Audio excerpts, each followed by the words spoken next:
Imagine waking up to Link ripping higher up more than 30% in a week, trading around the low $20s with daily volumes north of $1 billion, asking the pragmatic question every investor should: why could Chainlink realistically push to $30 from here? The short answer: three converging forces: whale accumulation and on-chain participation, deepening institutional adoption and real-world tokenization use cases, and a clean technical breakout supported by DEX liquidity create a credible pathway. The longer answer, and the one that separates hopeful wish lists from actionable scenarios, is far more nuanced. Because for each reason, I'll show you the bullish mechanics, and then immediately map the countervailing risks that could derail the move. First, the on-chain footprint. Over the past 48 hours, we've seen very clear signs that large holders are quietly buying and withdrawing supply from exchanges, including a reported 510,000 Link withdrawal from Binance into DeFi Compound, plus multi-million-dollar spot buys from other whale addresses. Behavior that typically precedes sustained rallies because it reduces available sell pressure and signals conviction from market participants with balance sheet firepower. That same lens shows rising daily active addresses, reported to have climbed into the high single thousands from a few thousand a week prior, which is exactly the type of network participation metric traders want to see early in a move. It indicates more wallets are transacting. More users are interacting with contracts that require secure price feeds, and more participants are being exposed to Chainlink services rather than just speculating on ticker action. Put those two together, and you get a force multiplier.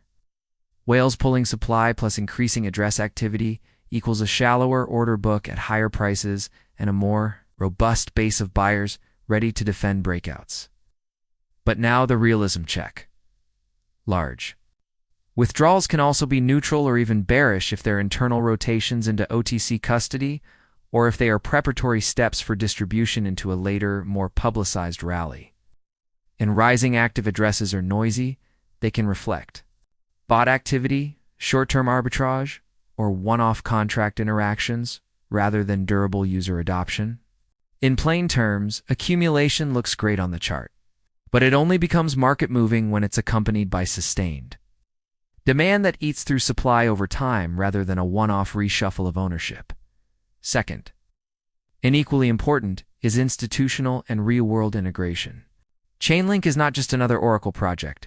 It has steadily woven itself into a fabric of partnerships and pilots with heavyweight institutions and infrastructure providers, names like Fidelity, SWIFT, the DTCC, and major global banks, have appeared in Chainlink's announcements and across industry reporting as adopters or collaborators on price feeds, tokenization pilots, and settlement primitives. That institutional imprimatur matters for two reasons. One, it reframes Link from a speculative altcoin into a utility token underpinning services that big financial players actually need. And two, it opens pathways for material, sticky flows tied to tokenization projects, NAV reporting, on-chain settlement that can provide recurring demand for secure, verifiable Oracle services.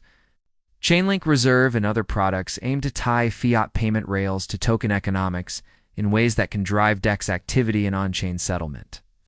And we've already seen spikes in decentralized exchange volumes in the wake of these narratives.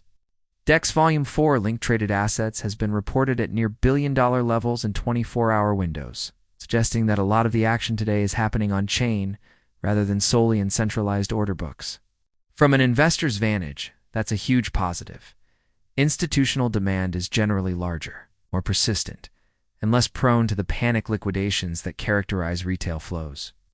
But the caveat is execution risk. Pilots and partnerships, cited in press releases, do not instantly convert into recurring revenue streams or token demand. Many institutional projects require months of compliance, custodial onboarding, legal review, and internal approval before they actually move meaningful capital on-chain. Moreover, regulatory uncertainty around tokenized assets and securities regimes could slow or restrict the scale of institutional adoption, turning promised flows into aspirational headlines. So while institutional alignment is perhaps the most powerful structural bullish argument for LINK's ascent to $30.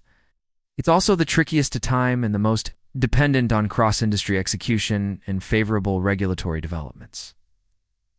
Third, the technical and market microstructure case is clean.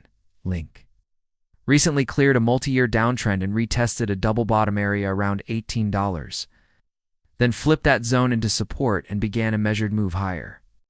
Momentum indicators and rising volume during the breakout suggest buyers were willing to step in on higher time frame confirmations. And analysts from a range of outlets are now pointing to $24 as the first meaningful hurdle and $30 as a reasonable near-term target if the pattern holds. That technical structure matters because it gives traders a clear risk management framework, a successful hold above $24. With lower exchange inventories and continued buy flows would materially increase the probability of a move to $30 as momentum traders, market makers, and smaller institutions rotate in. In addition, the interplay between spot and derivatives markets can accelerate moves. Heavy short exposure above the current price are crowded. Leveraged positions creates tinder for short squeezes that can catapult price through resistance bands.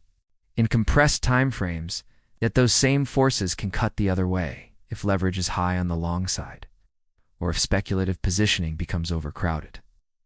A trivial negative news item can trigger margin calls and a rapid unwind that wipes out the breakout, then retests lower supports. In other words, technicals give you the map. Liquidity and leverage determine how fast you travel and how dangerous the terrain is. Putting the three reasons together, accumulation, institutional breadth, and technical breakout, creates a coherent thesis for Link to reach $30. But now let's translate that coherence into probabilities and practical guidance. What must happen concretely for the thesis to play out, and what monitoring signals separate most likely from wishful thinking?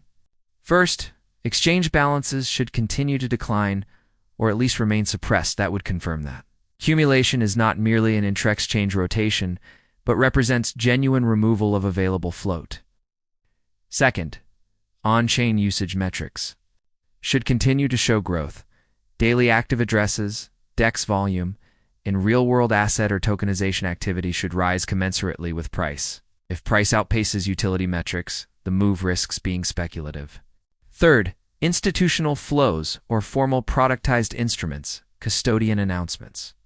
ETF-like vehicles or tokenization pilots moving into production need to progress from PR to deployed capital. That's the runway that transforms a tactical pop into a sustained re-rating. Failure on any of these fronts raises the risk that Link's rise stalls or reverses. And there are headline risks to keep front of mind. Regulatory clarity around oracles and tokenized securities. A high-impact smart contract exploit in a Chainlink integrated protocol. Or macro liquidity shocks, for example, an unexpected pivot in interest rate policy could quickly transform bullish momentum into a liquidity squeeze. For traders and allocators who want an operational plan, here's a pragmatic playbook rooted in the three-reason framework and risk management.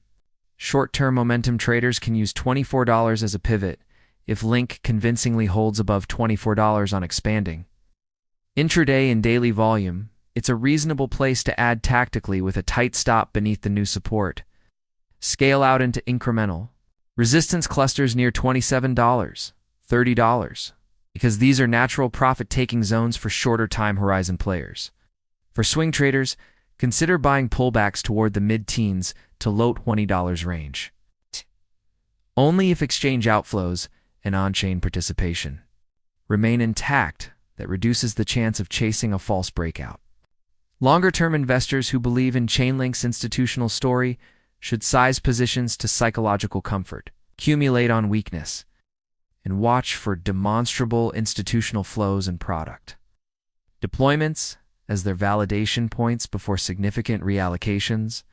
Across the board, hedging through options or partial inverse exposure for sophisticated players can make sense if you're participating in a crowded trade, because the upside potential is real, but the event risk is non-trivial.